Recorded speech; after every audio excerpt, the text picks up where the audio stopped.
Introducing Aether, swarm drones for search and rescue.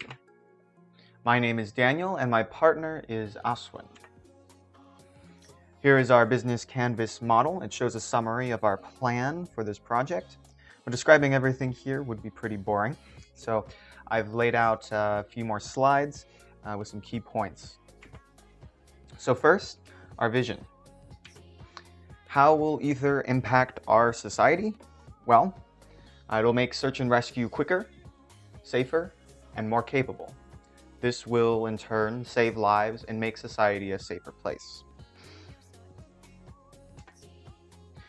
It is all about saving lives. Reducing the time it takes in search and rescue would mean that it could mean the difference between life and death. We want to make Aether as fast and as efficient as possible. And this means making it able to quickly deploy from emergency vehicles and recharge in the air. So what would happen is this Aether system would be carried around in a search and rescue vehicle, and then a flight plan could be created for it on the go. And then once they get to that location, they can release it from the vehicle. The mother drone would fly up, and so would all of the nano drones, right? This is a swarm. So then they would fly over in a kind of grid pattern, scanning the terrain. And then they would be able to recharge in the air by going back to the mother drone, which has extra batteries, and they could wirelessly recharge there, and allowing them to be more autonomous and not have to land as frequently. So of course, there's lots of benefits of this. Being able to fly over difficult terrain that rescuers might not have been able to cover very quickly, or it might be dangerous for them, so you're not endangering the lives of the rescuers. And then of course being able to quickly cover a large area.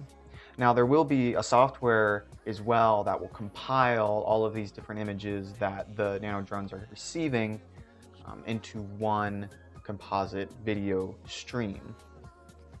And then as well, there will be infrared vision that will be able to detect human heat signatures, and potentially also based off of parameters entered in by the search and rescue team, there could be certain areas of interest identified, and the whole goal is to make as little work as possible for the search and rescue team and automate as much of the process as we can.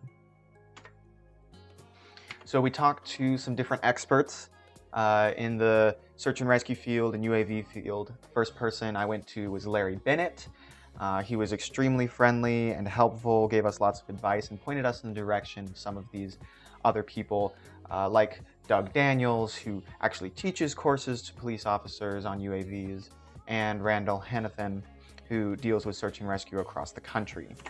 They gave a variety of responses, talking about thermal imaging being important, mapping out the area, carrying around, being able to carry around the system for fast deployment, it being automated, having long battery life, and also being able to deploy in inclement weather, which was not one of the most important things because a lot of times they don't go out anyway during really bad weather. But it is of course important that we can handle wind and rain with our system, and that is one of the challenges with nano drones, is trying to make them as durable as possible. And we did look into the business side of this. I'm just going to quickly show a couple slides of, here's some of the costs that Ashwin determined we would need, and here's the 1-year costs. As you can see, most of it is going into research and development, as you might expect. And then there are some legal hurdles as well that might need to be overcome, but search and rescue is usually an exception to some of these rules and these regulations, such as many states requiring warrants for police to use UAVs. Well, there's exceptions for where there's those rules in emergency situations. The FAA has certain regulations about not being able to fly drones beyond visual line of sight, or having to have one drone or one pilot per drone. So those would be things that we'd want to see changed.